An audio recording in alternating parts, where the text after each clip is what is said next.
आज का टॉपिक क्या है? Wax type. अगर मैं एक क्वेश्चन पूछूं कि how many type of wax, तो आप लोग क्या बोलोगे? Rica wax, hot wax, cold wax, chocolate wax, white chocolate और ठीक है। एलोवेरा। तो ये क्या हो गए? कैटेगरी दिखा रहे हो आप, कैटेगरी आ गई। तो आप क्या करोगे, सब मैं बताती हूँ कि वैक्स के टाइप क्या है। ठीक है, शुगर वैक्स, ओके, फिर है लिप सॉल्युबल वैक्स, फिर क्या है हाइड्रो सॉल्युबल वैक्स, देन क्या है ब्राजीलियन वैक्स जिसको हम बीन वैक्स भी बोलते हैं, फिर है एक पैराफिन वैक्स।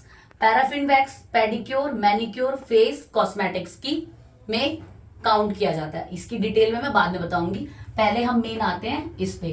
तो अब ये माइंड में आया होगा कि रीका नहीं होता, कोल्ड नहीं होता, हॉट नहीं होता, ये होते हैं वैक्स के टाइप। फर्स्ट पे जैसे हम आते हैं sugar wax, okay. Sugar wax क्या होता है? Normal wax, chocolate wax, aloe vera wax, ये सारे अब आ गए आपके अंदर शुगर वैक्स में। ये सब बनते हैं शुगर से। ये किससे हटते हैं? पानी से, रिमूव फ्रॉम वाटर, है ना। ये किससे हटते हैं? पानी से। फिर आता है lip soluble wax. Lip soluble wax क्या होता है? ऑयल बेस होता है, जिसमें ऑयल मिक्स होता है, ऑयल बेस।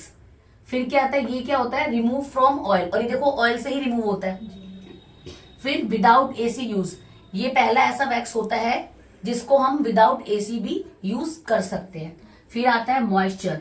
अब मॉइस्चर या वेदर, इससे मतलब ये हुआ कि जैसे रीका, सबको रीका तो सबको ही पता है ना कि लिप सॉल्यूबल में सबसे नंबर 1 पे रीका जैसे हम लोग यूज करते हैं, तो है ना, वो हम विदाउट एसी भी यूज कर चुके हैं कि वो Yes, हो ma'am. जाती है। अगर मॉइस्चर भी आता है, वेदर भी होता है, तो कई बार हम लोग कॉम्पैक्ट का यूज कर लेते हैं, टैल्कम पाउडर वगैरह का यूज करते हैं, तो वो हो जाती है। बाकी और कोई वैक्स नहीं हो पाती, तो इसीलिए हम इनको बोलते हैं कि लिप सॉल्युबल वैक्स में रीका बेस्ट है।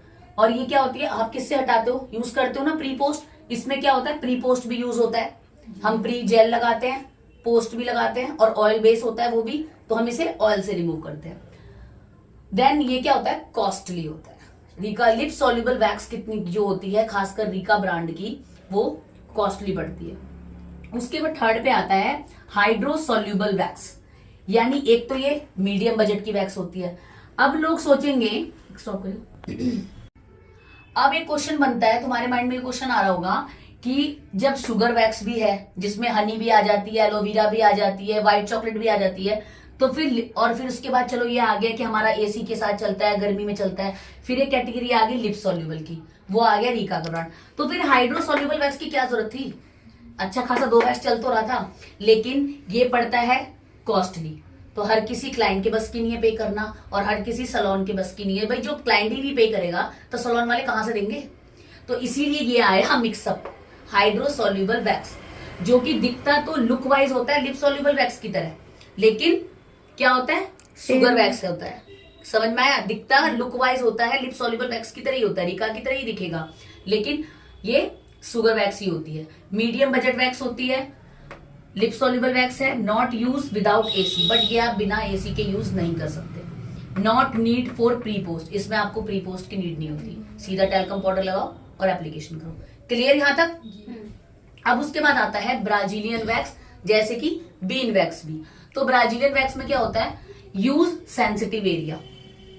सेंसिटिव एरिया के लिए मेल नहीं होता है, ये हर ब्रांड ने निकाला हुआ है, रीका ने भी निकाला हुआ है Brazilian wax specially for face wax and sensitive area. जहां पे आपको लगता है कि क्लाइंट की सेंसिटिव एरिया है, वहां पे आप ब्राजीलियन या बीन वैक्स, बीन वैक्स वो छोटे छोटे दानों जैसी जो होती है, उसको हम गर्म करते हैं और मोटी एप्लीकेशन करते हैं, तब उसको हम हैंड से रिमूव करते, फिंगर से रिमूव करते हैं। उसमें हमें ना स्ट्रिप्स की जरूरत पड़ती है, नहीं पड़ती ना उसमें स्ट्रिप्स की जरूरत हमें, वो डायरेक्ट आपने पिघलाई और फिंगर से लगा के फिंगर से ही रिमूव कर दी। उससे भी कर सकते हो, बाकी स्पैचुला से भी कर लो। क्लियर? अब आता है ब्रांड। तो मैं एक दो जो फेमस ब्रांड होता है कि अगर लोग कंफ्यूज हो जाते हैं तो मैं वो बता देती हूँ कि कुछ ब्रांड के नाम जो हम भी यूज करते हैं। तो इसमें आता है लिप सॉल्युबल ब्रांड। इसके ब्रांड कौन कौन से आपके आएंगे? जैसे कि रीका सबको पता है, बॉडी केयर भी यूज किया हुआ है हमने, बॉडी केयर, लावेला, O3 की भी आती है, एंड रिचॉन। ये एक 3-4 फेमस ब्रांड है जिनका लिप सॉल्युबल वैक्स बहुत बढ़िया होता है। ओके, देन आता है हाइड्रो सॉल्युबल वैक्स। देखो ब्रांड सारे ही निकालते हैं, रीका है उसने हाइड्रो सॉल्युबल भी निकाला हुआ है, ये भी निकाला, हर तरह के निकालते हैं, लेकिन जो 3 हम ज्यादा यूज करते हैं, body care, Rica and pinch, ये 3 ब्रांड है जिसकी आप हाइड्रो सॉल्युबल वैक्स यूज कर सकते हो। अब नॉलेज के लिए बता देती हूँ पैराफिन वैक्स।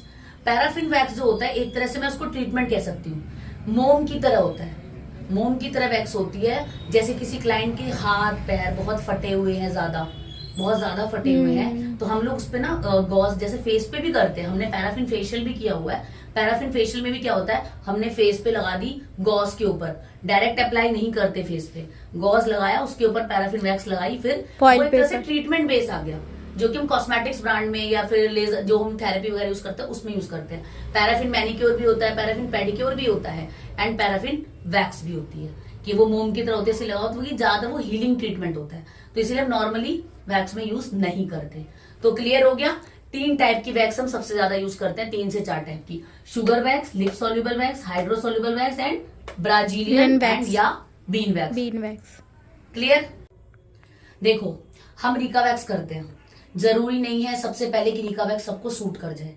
कई बार ऐसा होता है सेंसिटिव क्लाइंट जैसे कि किसी की स्किन है तो उनको सूट नहीं करती है, हमने भी की हुई है स्टार्टिंग में, कईयों की रेडनेस सी हो जाती है, कईयों की स्किन ऐसे लगता है जैसे छिल गई है, लेकिन उसको जरूर, इसका मतलब ये नहीं कभी रिका वैक्स सूट ही नहीं करी, वो हमें थोड़ी केयर करनी पड़ेगी, हम केयर से करेंगे, स्ट्रेट खींच के करेंगे, स्किन को टाइटली होल्ड करेंगे, वो हमारा एक तरीका है। लेकिन अगर हमने प्रॉपर अच्छे से किया है उसके बावजूद भी स्किन में कुछ हो गया तो कोई घबराने की जरूरत नहीं है। हैंड टू हैंड आप आइस क्यूब लो, उनकी हल्की सी 5 मिनट की रबिंग कर दो, या फिर बिटनोबेट एन आता है, बिटनोबेट एन आता है, क्लाइंट को सजेस्ट कर दो कि मैम ऐसा हो जाता है, आपने फर्स्ट टाइम कराई है, कोई ऐसा इश्यू ठीक हो जाएगा, आप ऐसा पैनिक मत होइए कि मेरी स्किन ऐसी हो गई वैसी हो गई, आप बिटनोबेट एन यूज कीजिए, ये ठीक हो जाएगा। तो आप क्लाइंट को होम रेडमी के लिए बोलोगे मैम आप बिटनोबेट एन यूज कीजिए और ठंडी चीजें यूज कीजिए अपने फेस पे, तो 4 से 5 दिन में उनका नॉर्मल हो जाएगा।